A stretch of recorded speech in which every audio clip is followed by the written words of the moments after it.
سامعین مکرم، اب جس شخصیت کو میں دعوت خطاب دینے جا رہا ہوں، یہ بھی ایک علمی روحانی شخصیت ہے۔ ڈائریکٹ تو حضرت صاحب کی صحبت مجھے نصیب نہیں ہوئی، لیکن آپ کی تصانیف کا مطالعہ کرنے کا شرف ضرور حاصل ہوا، اور آپ نے جو الفاظ لکھے، جو گفتگو فرمائی، خاص کر اپنی آخری کتاب میں کہ دل بار بہار ہو گیا، اور اس کتاب کو سمجھنے میں جو معاونت تھی وہ بھی قبلہ استاد سے تھی۔ استاد حضرت علامہ مولانا مفتی محمد یوسف شاہ سے بلیاتی رحمۃ اللہ علیہ جب بھی علامہ گردیوی صاحب کا ذکر کرتے تو مسکراتے ضرور تھے، مسکرا پڑتے تھے، کہتے تھے کہ کل گردیوی صاحب آئے تھے، اور آپ فرماتے میں ان سے تفریح لیتا ہوں، پھر اپنا کلندرانہ گفتگو کرنے کے بعد کہتے کہ تمہیں کیا پتہ، میں ان سے علمی تفریح لیتا ہوں۔ تو میں درخواست گزار ہوں استاد حضرت علامہ مولانا مفتی سید شاہ حسین گردیوی صاحب دامت برکاتہم العالیہ کہ آپ اپنے گفتگو کا اظہار فرمائیں اور ہمارے قلوب و اذہان کو منور فرمائیں۔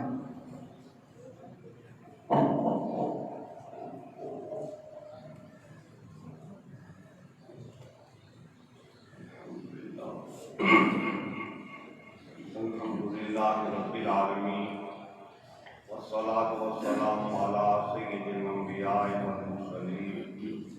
وعلی آلہ واصحابہ اجمعین، اما بعد فاعوذ باللہ من الشیطان الرجیم، بسم اللہ الرحمن الرحیم، والذین اوتوا العلم درجات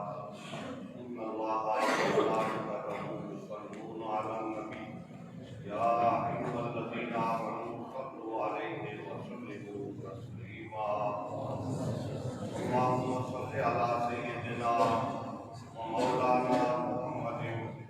وعلی آل سیدنا ومولانا محمد وبارک وسلم۔ سامعین گرامی، آج کی یہ محفل حضرت علامہ مولانا غلام محمد سیابی رحمۃ اللہ تعالیٰ علیہ اور حضرت علامہ مولانا محمد یوسف شاہ صاحب بندیالی رحمۃ اللہ تعالیٰ علیہ کے بارے میں حضرت مولانا غلام محمد سیابی رحمۃ اللہ تعالیٰ علیہ کے صاحبزادے یہاں پر تشریف فرما ہیں، ابھی انہوں نے گفتگو کی ہے، اور حضرت مولانا یوسف شاہ صاحب بندیالی رحمۃ اللہ تعالیٰ علیہ کے چھوٹے بھائی اور ان کے صاحبزادگان بھی یہاں پر تشریف فرما ہے، اور حضرات علماء کرام تشریف فرما ہے، جن میں سے کچھ کو میں جانتا ہوں اور کچھ کو میں نہیں جانتا، اور میرے سامنے طالب علموں کی اکثریت بیٹھی ہوئی ہے اور میرے مخاطب وہی ہیں، میں جو بات کروں گا ان کے ساتھ۔ حضرات گرامی، ایک وہ وقت ہوتا ہے کہ آدمی طالب علم ہوتا ہے اور سوائے کتابوں کے اور اپنے مقصد سے اس کا ادھر ادھر کوئی رجحان نہیں ہوتا۔ وہ ایک مدرسے میں رہتا ہے اور مدرسے کے ساتھ میں وہ عالی شان بلڈنگ کھڑی ہے، وہ عالی شان بنگلہ ہے، اس کا اس بنگلے سے کوئی تعلق واسطہ نہیں ہوتا، اس بلڈنگ سے بھی کوئی واسطہ نہیں ہوتا، اپنی درسگاہ میں جو کچھ ہوتا ہے اس سے اس کا واسطہ ہوتا ہے۔ وہ اپنے جو ہم عمر طالب علم، ہم سبق طالب علم، ان کی قربت میں ہوتا ہے اور اپنے اساتذہ کی قربت کی۔ ہمارے جو اساتذہ ہوتے ہیں ماشاءاللہ وہ بہت ہی سمجھدار ہوتے ہیں، تو وہ طلباء کے سامنے کبھی تقریر نہیں کرتے، وہ بعض اوقات ہے کہ ایک جملہ بولتے ہیں کسی وقت، تو وہ جملہ جو ہے وہ بڑا تاریخی کردار ادا کرتا ہے طالب علم کے کردار میں اور طالب علم کو طالب علم بنانا۔ ایسی بہت سی باتیں میں استاد العلماء والفضلاء حضرت مولانا محمد بندیالی رحمۃ اللہ تعالیٰ علیہ سے بھی سنتا تھا کہ وہ ایک جملہ ارشاد فرماتے تھے اور دوسرے جملے کی نوبت نہیں آتی تھی، تو وہ جملہ اس وقت بھی طالب علم کے کردار کو سنوارتا تھا اور اس کے بعد والی زندگی میں بھی وہ جملہ اس کے پیش نظر رہتا تھا کہ فلاں وقت جو ہے استاد صاحب نے یہ جملہ کہا۔ تو گویا استاد کی ایک شخصیت ہوتی ہے، تو وہ شخصیت جو ہے اس پر طالب علم پر اثر انداز ہوتی ہے، تو طالب علم اپنے آپ کو بہتر بنانے میں لگا رہتا ہے، لیکن اس میں استاد کا جلوہ ضرور موجود ہے۔ جس حساب سے استاد ہوتا ہے تو آگے جو شاگرد تیار ہوتے ہیں تو وہ بھی ویسے ہی ہوتے ہیں۔ استاد اعلیٰ درجے کا مدرس ہوتا ہے، بہت باریکیوں کا خیال رکھتا ہے، تو طالب علم بھی آگے ویسے ہی ہوتے ہیں۔ اور اگر استاد ایسے ہی وقت گزارتا ہے، استاد کو خود کو بھی کچھ نہیں آتا جاتا اور وہ بتاتا بھی نہیں ان کو مجھے کچھ آتا جاتا نہیں ہے، تو وہ پھر ایسے طالب علم ایسے مدارس میں تیار ہوتے ہیں کہ جو لوگ ہوتے ہیں، جو کھلونا ہوتے ہیں،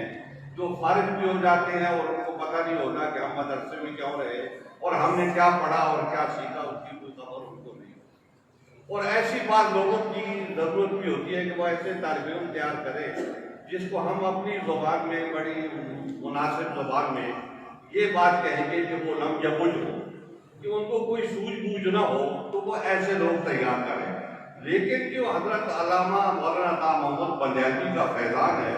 تو اس میں خاص رنگ ہے، وہ ایسا طالب علم تیار نہیں کرتے۔ ایسا طالب علم ان کے یہاں نہیں ہوتا، ان کے یہاں جو تیار ہوتا ہے تو وہ ماشاءاللہ مولانا غلام محمد سیالوی جیسے لوگ ہوتے ہیں اور مولانا یوسف شاہ صاحب بندیالوی جیسے لوگ۔ حضرت مولانا یوسف شاہ صاحب بندیالوی میرے ہم سبق تھے، ہم کئی کتابوں میں نور الانوار میں، شرح جامی میں، کئی میں ہم سبق رہے۔ تو ہم ایک مدرسے میں تھے، ہمارے استاد بھی تھے، ہمارے ساتھی دوسرے طالب علم بھی تھے، لیکن وہ طالب علم جو ہوتے ہیں، طالب علم ہوتے ہیں، ان کا اصل جو نقطہ ہوتا ہے وہ اپنے اسباق ہوتے ہیں، اور پھر طالب علموں کے کچھ مشاغل ہوتے ہیں اور اساتذہ بھی چاہتے ہیں کہ یہ ہر وقت جو ہے علم میں لگے رہتے ہیں، تو ذہن کو تھوڑی سی تفریح چاہیے ہوتی ہے۔ حضرت مولانا عطا محمد بندیالوی کا ایک طریقہ کار تھا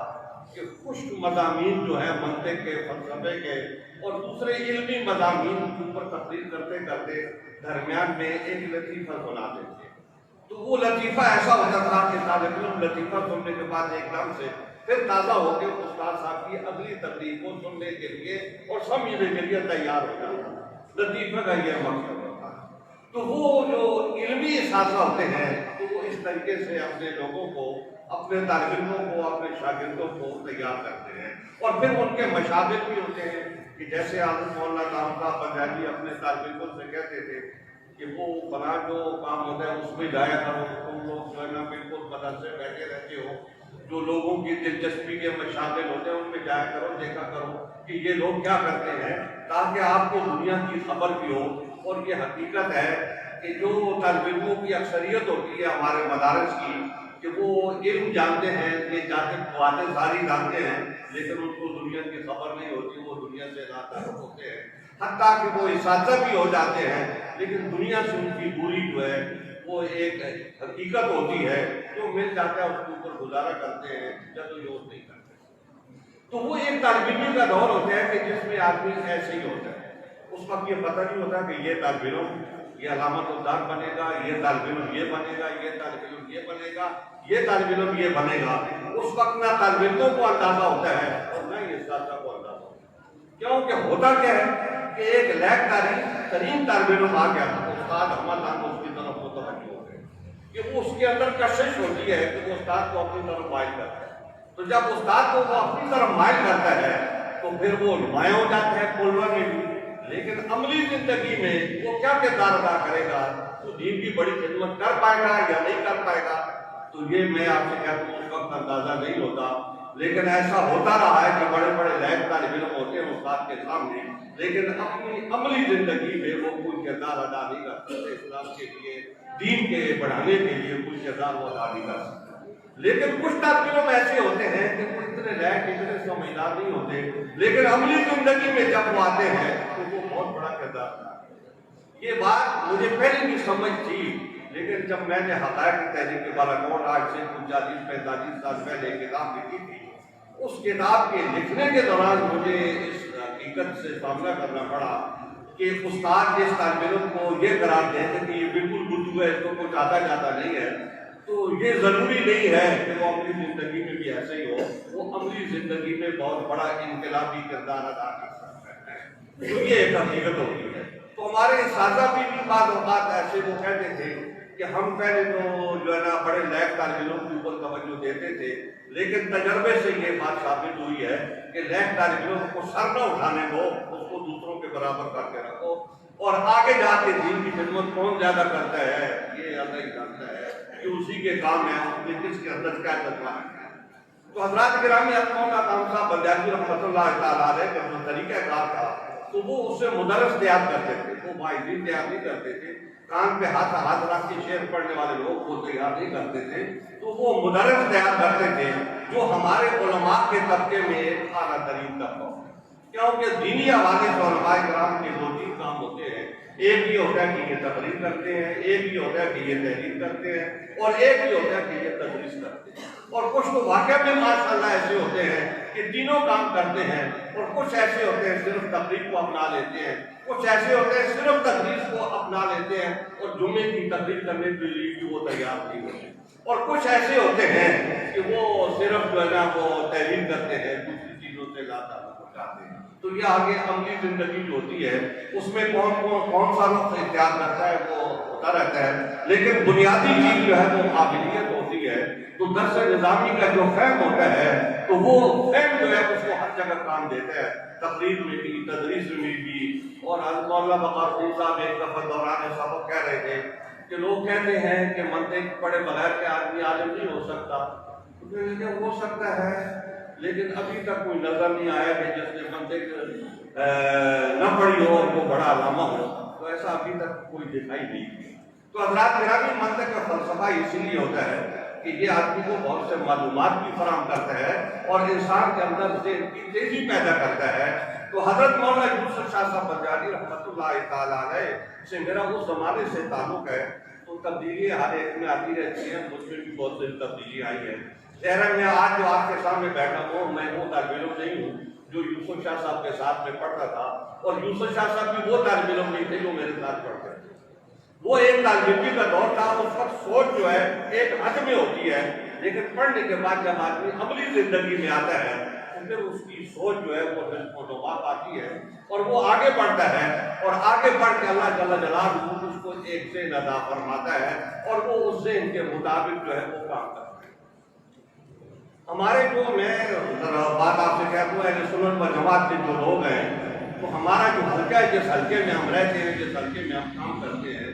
تو اس میں علم کی بھی کمی ہے، سوجھ کی بھی کمی ہے،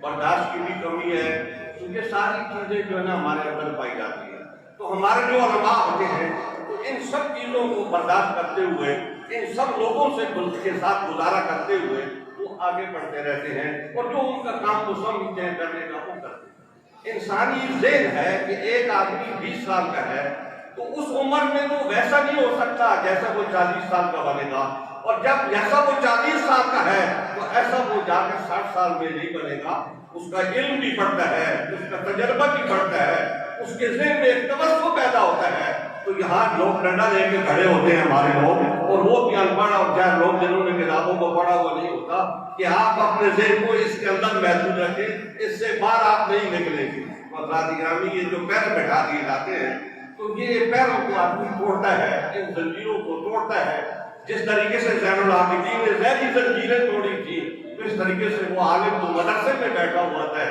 تو وہ ان ذہنی زنجیروں کو توڑ کے اپنے ذہن کو وہ آگے بڑھاتا ہے، اور اس کے لیے اس کو مشکل سفر اختیار کرنا پڑتا ہے، اس کو تکلیفیں اختیار کرنا پڑتی ہیں، اس کو بہت ساری بدنامیاں اپنے سر لینا پڑتی ہیں، لیکن وہ بیٹھا ہوا اپنا کام کر رہا ہوتا ہے، اور اس امید میں ہوتا ہے کہ آج نہیں تو کل یہ چراغ چلے گا، اور پھر اسی چراغ کی روشنی ہوگی، لوگ اسی دیے کی روشنی میں کتاب کو پڑھیں گے اور آگے بڑھیں گے۔ حضرات گرامی، حضرات مدرسین، جیسے میں نے آپ سے کہا ہے کہ تبدیلی آتی رہتی ہے۔ یوسف شاہ صاحب میں بھی تبدیلی آئی اور میں اس کو محسوس بھی کرتا تھا کہ شاہ صاحب میں آج کل یہ تبدیلی آ رہی ہے۔ ایک عوامی طور پہ بھی تبدیلی ان میں آئی، علمی طور بھی بہت ساری تبدیلیاں آئی۔ تدریس کے میدان میں آئے، وہ قبر الاسلام میں تھے، قبر الاسلام سے وہ امجدیہ میں آئے، امجدیہ سے پھر وہ شمس العلوم میں آئے۔ یہ تینوں ادوار ان کے جو یہاں پر تھے یہ میرے سامنے تھے، اور ان تینوں میں ان میں بہت ساری تبدیلیاں آئی۔ وہ جو قبر الاسلام میں تھے تو جب وہ امجدیہ میں پہنچے تو وہ نہیں تھے، جب وہ امجدیہ سے شمس العلوم میں آئے تو وہ نہیں تھے، وہ امجدیہ والے تھے۔ بہت ساری باتیں ایسی ہوتی تھی کہ وہ آپس میں ہم لوگ تبادلہ خیال کرتے تھے ان باتوں کی، لیکن یہ ہوتا ہے کہ ہم آزاد ہوتے ہیں، ہم بندوں کے پابند نہیں ہوتے۔ لوگ کہتے ہیں وہ فلانے کے پابند ہو جاؤ، فلانے کے پابند ہو جاؤ، تو لیکن جب آدمی کا ذہن آگے بڑھتا ہے پھر وہ پابندی کی زندگی توڑتا ہے، اور ایک وہ ہوتا ہے کہ علم میں آدمی آزاد ہوتا ہے، اور پھر وہ ہوتا ہے کہ وہ عمل میں بھی اپنے آزاد ہوتا ہے۔ عمل میں وہ آزاد ہوتا ہے کہ اس کو یہ فکر نہیں ہوتی کہ یہ لوگ کیا کہیں۔ ایک وقت وہ ہوتا ہے کہ آدمی لوگوں کا خیال کرتا ہے یار لوگ یہ کہیں گے، اور پھر وہ آزاد ہو جاتا ہے، کہتا ہے کہ لوگوں کو جو کہنا ہے کہتے ہیں۔ ہم نے اپنے نبی کو دیکھنا ہے، اپنے علم کو دیکھنا ہے، اپنی تحقیق کو دیکھنا ہے، یا یہ لوگوں کو دیکھنا ہے۔ تو وہ اس طریقے سے شاہ صاحب کی بھی آزادی جو ہے وہ آگے بڑھتی گئی۔ پھر ایک وقت وہ آیا کہ جب وہ تصوف کی طرف مائل ہوئے، تو تصوف میں گئے، ظاہر ہے اس میں اور آزادی آئی، ذہنی فکری۔ تو وہ میں آپ سے بات کے ساتھ کہتا ہوں کہ وہ حلاج مزاج کے آدمی اپنی ذات کے لحاظ سے کمرے میں وہ مدرس ہوتے تھے، اور اوپر والے کمرے میں جب وہ جاتے تھے تو میں جب ان سے بات چیت کرتا تھا تصوف کے موضوع پر تو وہ حلاج بن کے بات کرتے تھے، یہ بالکل آزادی کے ساتھ بات کرتے تھے۔ یہ جو لوگوں کے رسوم و رواج ہوتے ہیں، اور یہ گفتگو میں بھی تکلف، ابھی یہ حضرات نام لے رہے تھے، 5 منٹ تک القاب ذکر کرتے ہیں، اس کے بعد آدمی تلاش کرتا ہے اب کس کا نام لیں گے، تب جا کے وہ نام جو ہے نا وہ پتہ چلتا ہے کہ یہ ان کا نام لے رہے ہیں۔ تو ہم لوگ جو ہے شاہ صاحب کا بھی یہی مزاج تھا کہ اس تکلف سے آ رہی تھے، سیدھا سا نام لیتے تھے یا مختصر سا نام لیتے تھے اور بات کرتے۔ یہ جو لمبے لمبے جو ہر جگہ یہ ہوتے ہیں سنت کے سارے اتفاق ہیں، وہ تحریر کرتے ہیں، اس میں بھی 2 سطریں الفاظ کی ہوتی ہیں، اور آگے جا کے جو ہے نا وہ جو عالم دین ہوتا ہے اس کا نام آتا ہے۔ سیدھا جو مختصر نام ہوتا ہے وہ آپ نام لو، اور جو بات کرنے کی ہے اس سے وہ بات کرو۔ 2 سطریں آپ کے الفاظ میں لگا دی تو جو اصل بات ہے آپ کی، یہ 2 منٹ بھی سطریں لکھنے کے آپ اس پہ لگاتے، اور یہ جو 2 منٹ آپ نے ادھر لگائے الفاظ دینے میں تو یہ بات پہ لگاتے تو یہ اچھی بات ہوتی، لیکن ایسا ہوتا نہیں ہے۔ ہمارے حضرات ایسا کرتے رہتے ہیں، یہ تکلف انداز کلام ہے، ہم اس کو خراب نہیں کہتے، برا نہیں کہتے، لیکن کچھ لوگ تکلف آمیز گفتگو کو اچھا سمجھتے ہیں، اور کچھ لوگ جو ہے وہ آزادانہ بات کرتے ہیں۔ تو حضرت شاہ صاحب رحمۃ اللہ تعالیٰ علیہ جو ہے وہ اپنے مزاج کے لحاظ سے تصوف میں وہ حلاج کی طرح تھے، وہ آزاد مزاج تھے، وہ بات الوجود کی بات بھی کرتے تھے، اور وہ شہود کو بھی سمجھتے تھے۔ آج کل ہر آدمی جو ہے وہ بات الوجود میں بات کر کے اور شہود میں بات کر کے وہ اپنے بارے میں یہ تعصب دینے کی کوشش کرتا ہے کہ میں بڑا علامہ ہوں، اور ذات گرامی حضرت ابن عربی کو پڑھے بغیر بات الوجود پر بات نہیں کی جا سکتی، اور حضرت مجدد الفسانی کو پڑھے بغیر بات الوجود پر بھی بات نہیں کی جا سکتی۔ اور پڑھنے کے بعد جو ہے ان کو سمجھنا بھی ہوتا ہے، تو وہ اگر سمجھیں گے تو پھر وہ بات کریں گے۔ تو حضرت مولانا یوسف شاہ صاحب بنگالی دعوت برکات مولانا جو رحمت اللہ تعالیٰ علیہ کی وہ شخصیت ہے وہ جو ساری بات کو تفہیم رکھتی تھی۔ وہ عمل کے بھی آدمی تھے، وہ علم کے بھی آدمی تھے، وہ معرفت کے آدمی بھی تھے، اور وہ ایک ذہنی اور فکری جو قیودات ہوتی ہیں ان سے وہ آزاد آدمی تھے، وہ آزاد مرد تھے۔ اور ایسے لوگ میں کہتا ہوں وہ بہت کم ہوتے ہیں کہ عالم ہونے کے باوجود وہ اس طریقے سے حلاج کی طرح اپنی ذہنیت رکھتے ہو اور اپنا ایک مزاج رکھتے ہو، تو ایسے لوگ بہت کم ہوتے ہیں، جن کو ہمارے اصطلاح میں لوگ کلندر کہتے رہتے ہیں۔ کلندر ایسے لوگ ہوتے ہیں کہ وہ حق بات کرتے ہیں، اور چاہے کوئی راضی ہو چاہے کوئی ناراض ہو ان کو اس بات کی پرواہ نہیں ہوتی۔ تو حضرت مولانا یوسف شاہ صاحب بنگالی رحمۃ اللہ تعالیٰ علیہ کی شخصیت بھی وہ ایسی تھی کہ وہ جو ہے نا آزاد مزاج آدمی سے آزاد بات کرتے تھے، کسی کو پسند آئے تو اچھی بات ہے، اور کسی کو ناپسند لگے تو وہ اپنے گھر بیٹھے ان کی بات نہ سنے نہ قبول کرے، ان کو اس بات کی پرواہ نہیں ہوتی۔ تو باہر کیا میں آپ سے یہ بات کہتا ہوں، ان کے اندر دنیا کی لالچ نہیں، جس کے لیے آج لوگ مرتے ہیں، جو لوگوں کا دین بن گیا ہے، جو لوگوں کا پیشہ بن گیا ہے، اوپر سے پیشہ کچھ اور ہوتا ہے اور اندر سے مال جمع کرنا ہوتا ہے۔ تو یہ پیشے جو ہے یہ علماء کو زیب نہیں دیتے، نہ خانوں سے اس لیے لڑ پڑنا کہ ان کو پیسے لوگ دے دیتے ہیں، ہمارا حصہ یہ لے جاتے ہیں، مشائخ سے لڑ پڑنا کہ ان کو لوگ پیسے دے دیتے ہیں تو وہ ہمیں لوگ نہیں دیتے۔ تو یہ علماء دین کا جو ہے یہ گرتا بھی رہا ہے۔ اگر آپ کے پاس پیسے نہیں ہیں تو آپ پیسہ کماؤ، کاروبار کرو۔ یہ حضرات جو کاروبار کرتے ہیں ان کے پاس بہت سارے پیسے ہوتے ہیں، تو آپ بھی کاروبار کرو، اس سے پیسہ کماؤ۔ تو یہ دین کو جو ہے نا سامنے رکھ کے تو ایک جو ہے گزارا کرنا، گزارا تو ہر ایک کے لیے جائز ہے، لیکن اس کی بنیاد پہ مال و دولت جمع کرنا اور اس کو اپنا مقصد بنا لینا اور درہم و دینار کو اپنا مذہب بنا لینا اور اس کو اپنا اوڑھنا اور بچھونا بنا لینا، یہ علماء کی شان کی زیب نہیں دیتا۔ اور پیسوں کے لیے دوسروں سے لڑنا کہ لوگ اس کو کیوں دیتے ہیں، مجھے کیوں نہیں دیتے، یہ علماء کی شان کے زیب نہیں دیتی یہ بات، کیونکہ قرآن حکیم فرقان حمید میں جو کچھ موجود ہے، جو کچھ ہمارے حضور اکرم صلی اللہ علیہ وسلم نے فرمایا، جو کچھ صحابہ اکرام رضوان اللہ تعالیٰ علیہم اجمعین کا عمل ہے اور جو کچھ ہمارے اساتذہ نے ہمارے سامنے رکھا ہے، تو یہ طریقہ کار اس کے خلاف ہے۔ لیکن افسوس یہ ہے کہ آج کل یہ وتیرہ بنا ہوا ہے اور آج کل جو ہے نا یہ صورتحال جو ہے نا بہت پیدا ہو گئی ہے، تو صبر اور شکر کے ساتھ اور قناعت، جس کا لفظ قناعت ہے، تو علماء کی ایک شان ہوتی تھی کہ وہ کیسے دیانتدار اور کیسے قناعت والے ہوتے تھے، آدمی حیرت زدہ رہ جاتا ہے۔ ہم حضرت غوث اعظم کی بات کرتے ہیں، حضرت غوث اعظم کو بہت پہلے گزرے ہیں، حضرت مولانا لطف اللہ علی گڑھی رحمۃ اللہ تعالیٰ علیہ ہمارے ابھی جو باجی کے قریب کے بزرگ ہیں، ان کے بڑے اساتذہ میں وہ شمار ہوتے ہیں، تو ان کی حضرات گرامی یہ صورتحال تھی کہ وہ ایک دفعہ شادی کے حوالے سے کہیں بارات لے کے جا رہے تھے تو راستے میں ڈاکہ پڑ گیا، ڈاکہ پڑ گیا اور ڈاکو نے انہوں نے کہا کہ یہ آپ پاتی کو نہ چھیڑیں، جو ان سے زیور ہے وہ لے کے میں آپ کو دے دیتا ہوں۔ وہ زیور انہوں نے لیے تو ڈاکو کو دے دیے، تو ڈاکو نے بھی ان کی بات کو قبول کیا، ٹھیک ہے یہ سچ کہہ رہے ہیں بزرگ آدمی۔ اب وہ تھوڑا آگے چلے جب تو ایک بچی نے کہا کہ میں نے یہ اپنی والی چھپالی تھی، میں نے انہوں نے کہا یہ مجھے دو، میں نے ان سے وعدہ کیا، وہ وعدہ کیا تو میں وہ والی لے کے وہ ان کے پیچھے بھاگے، انہوں نے سمجھا کہ شاید حکومت ان کو مل گئی ہے تو یہ وہ اور بھاگے ہوئے، تو حضرت مولانا لطف اللہ صاحب ان کے پیچھے اور تیزی سے روانہ ہوئے، تو پھر انہوں نے دیکھا تو انہوں نے کہا ایک بابا جی ہیں آنے تو کیا بات ہے دیکھ لیں گے، تو وہ جب بابا جی ان کے پاس پہنچے تو انہوں نے کہا یہ پاری ہماری بچی کے پاس رہ گئی تھی، اس نے ہم پہ زہر نہیں کی تھی، ہمارا آپ کا وعدہ تھا تو ہم نے آپ سے اپنا وعدہ پورا کر۔ حضرات گرامی انہوں نے ان سے وعدہ پورا کیا اور اللہ کو جو وعدہ تھا اللہ نے ان سے پورا کیا، ہدایت دینے والا ہو۔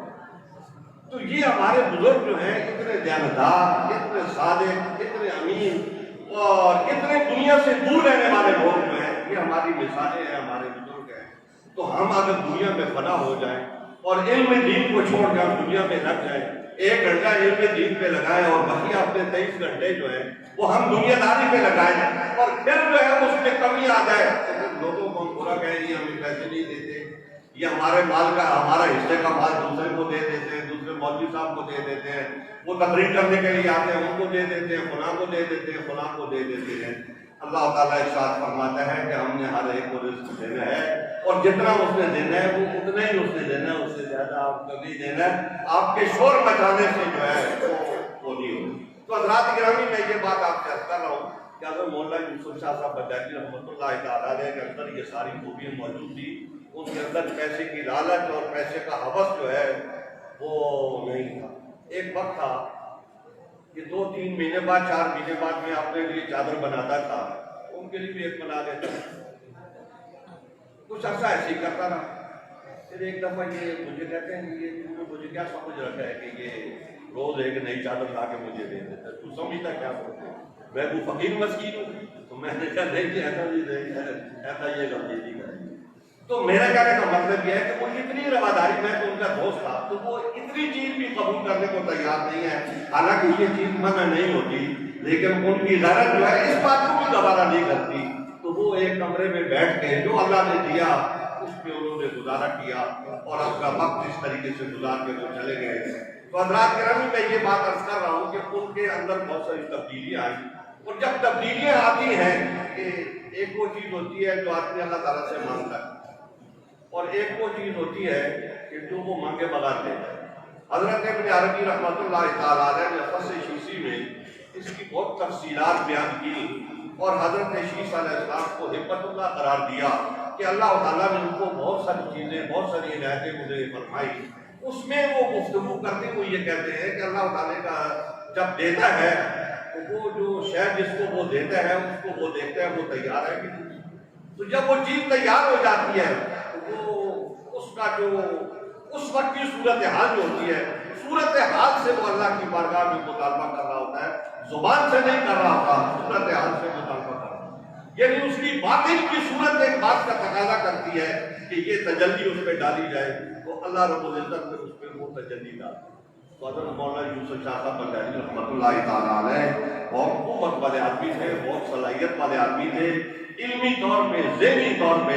وہ بہت پختہ اور مضبوط انسان تھے۔ تو میں یہ سمجھتا ہوں کہ جب ان کی اس قوت پہ اللہ رب العزت کی بارگاہ میں تقاضا کیا تو اللہ جل جلالہ ان پہ وہ تجلی ڈالی اور وہ اپنی منزل سے نکل کے آگے بڑھے۔ تو حضرات گرامی، حضرت مولانا یوسف شاہ صاحب بغدادی رحمۃ اللہ تعالیٰ علیہ وہ ایک مدرس تھے، اور مدرس بھی بہت فائدے تھے۔ ان حضرات نے وہ باتیں کی ہیں، میں نے بھی سوم میں وہ باتیں کی ہیں، میں ان باتوں کو دہراتا نہیں ہوں، لیکن یہ ہے کہ وہ مطلب ہمارے دور میں جس میں ہم کھڑے ہیں،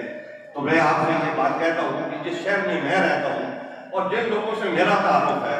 میرا تعارف ذرا کم ہے کہ میں ذرا تھوڑا لوگوں سے ہٹ کے رہتا ہوں، تو جتنا میرا تعارف ہے تو میں آپ سے یہ بات کہہ رہا ہوں کہ مولانا یوسف شاہ صاحب بغدادی سے بڑا عالم اور کوئی نہیں۔ درس نظامی کے وہ اتنے ماہر تھے، اور پھر ہر شعبے میں آپ ان سے بات کر لیجیے، کسی بھی شعبے میں آپ ان سے بات کریں کہ حضرت یہ مسئلہ کیسے ہوگا، تو وہ اسی وقت کھول کے آپ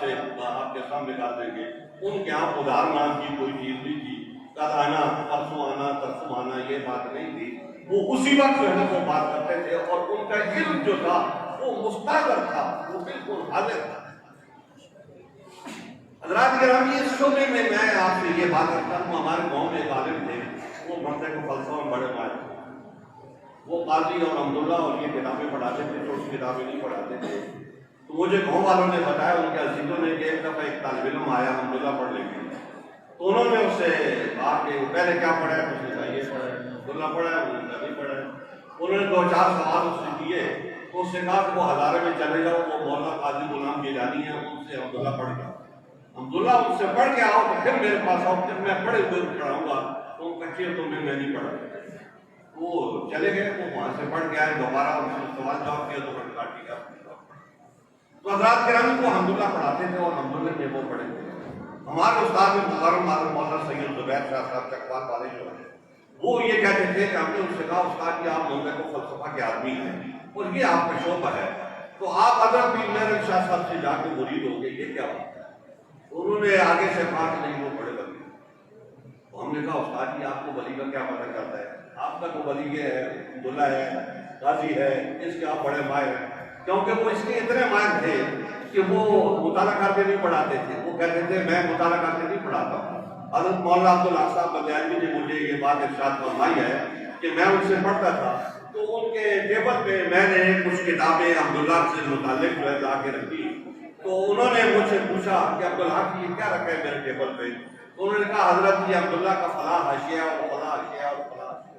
تو انہوں نے آنکھوں پہ ایسے ہاتھ رکھ لیا، تو ہاتھ رکھ کے کہتے ہیں کہ یہ حاشیہ اٹھا کے لے کے جا، میری بدنامی ہو جائے گی، لوگ کہیں گے بابا بدھ والا جو ہے مطالعہ کر کے پڑھا۔ اس لیے میں سراپا منطق ہوں، تو مجھے مطالعے کی ضرورت نہیں، آپ بات کرو تو بات کر دیں۔ تو اس قسم کے جو ہے وہ لوگ تھے، وہ حضرت زبیر شاہ صاحب ہمارے جو استاد صاحب تھے وہ فرماتے تھے کہ وہ کہنے لگے کہ نہیں پیر شاہ صاحب بڑے ولی آدمی تھے۔ تو ہم نے کہا آپ کو کیسے پتہ چلا؟ انہوں نے کہا دیکھو میری بات سنیے، کہ جتنا دنیا کا کتابی علم ہے اور لوگ جو فہم ہے سمجھتے ہیں یہ سارا میرے پاس ہے، میں ان سب لوگوں سے زیادہ میرے پاس ہے، کسی سے کم نہیں ہے میرے پاس۔ لیکن پیر شاہ صاحب کا علم وہاں سے شروع ہوتا تھا جہاں یہ علم ختم ہوتا تھا، وہاں سے ان کا علم شروع ہوتا تھا۔ تو اس لیے میں ان کا مرید ہوں کہ میں نے ان کو کامل سمجھا، ولی سمجھا ان کے علم کی وجہ سے، کہ کسبی علم جتنا ہو سکتا ہے وہ سارا میرے پاس ہے، مجھ سے زیادہ کسی کے پاس نہیں ہے۔ تو ان کا علم جہاں میرا علم ختم ہوتا ہے وہاں ان سے ان کا علم شروع ہوتا ہے، تو اس لیے مجھے یہ اندازہ ہوا کہ یہ ولی ہے، اس لیے میں ان کو پڑھتا ہوں۔ تو میرے کہنے کا مطلب یہ ہے کہ یہ علم کی بات ہے اور علم کے معاملات ہیں، یہ طالب علم ہے، طالب علموں کے بارے میں بہت ساری کتابیں لکھی ہوئی ہے، کتاب الازکیہ ہے، اور پھر ایک کتاب لکھی ہے مولانا عبدالشاہ خان شیروانی نے، علماء سلف و نابینا علماء۔ تو یہ کتابیں طالب علموں کو پڑھنی چاہیے تاکہ ان کو پتہ چلے کہ ہمارے اساتذہ سے اوپر کے جو لوگ تھے تو وہ کتنے بلند و بالا تھے، کتنے تقوی والے تھے، کتنی ان میں دینداری تھی اور کتنی ان میں دنیا سے دوری تھی۔ حضرات کرام میں ایک بات کر کے اپنی بات کو ختم کرتا ہوں۔ جب آدمی علم میں بڑھتا ہے تو پھر جو اس کے اندر باطن میں رکھا ہوا ہوتا ہے وہ ابھرتا ہے۔ اس کو یہ ہوتا ہے کہ میری شہرت ہو جائے، شہرت والے کام میں لاتا ہے۔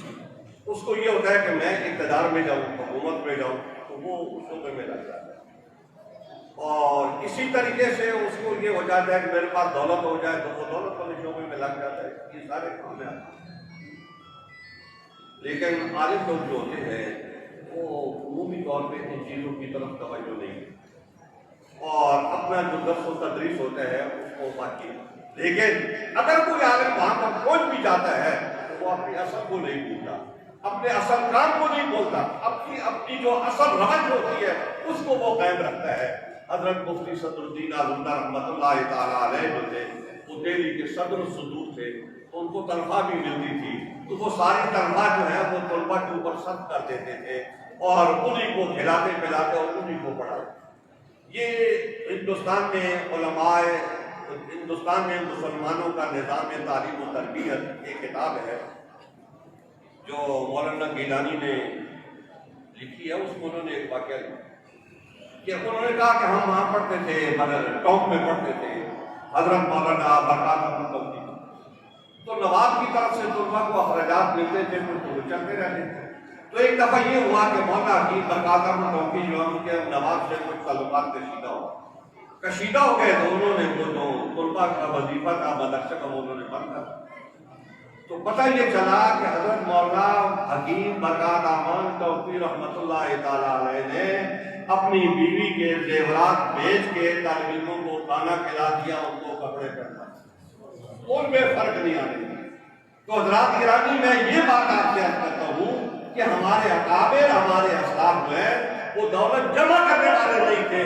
وہ علماء دین پر، وہ طلباء دین پر جو ہے دولت کو صرف کرنے والے۔ تو طلباء دین اور علماء دین کو بھی اس بات کی شناخت ہونی چاہیے کہ یہ ہمارے اکابر ہیں اور ہم نے ان کا رویہ اختیار کرنا ہے۔ تو حضرات گرامی مولانا یوسف شاہ صاحب بنجاری رحمۃ اللہ تعالیٰ علیہ کے صاحبزادے یہاں پر تشریف فرما ہے اور حضرت مولانا غلام محمد صاحب سیالوی رحمۃ اللہ تعالیٰ علیہ کے صاحبزادے بھی یہاں پر تشریف فرما ہے۔ ان حضرات کی مدرسے کے لیے کیا خدمات ہے وہ مجھ سے پہلے بیان ہو گئی ہیں، میں دوبارہ ان کا اعادہ نہیں کرنا چاہتا۔ لیکن حضرت مولانا غلام محمد سیالوی رحمۃ اللہ تعالیٰ علیہ کو اللہ تعالیٰ نے دانش بھی، سمجھ بھی عطا فرمائی تھی اور وہ عصر حاضر کے تقاضوں کا ادراک بھی رکھتے تھے اور اس حساب سے اور اس حوالے سے بھی ان کی دینی خدمات ہیں۔ اللہ تعالیٰ ان کی خدمات کو قبول فرمائے اور ہمیں، یہ ہمارے دوست بھی ہیں، یہ ہمارے بزرگ بھی ہیں، تو اللہ تعالیٰ ہمیں ان کے نقش راہ پر چلنے کی توفیق عطا فرمائے۔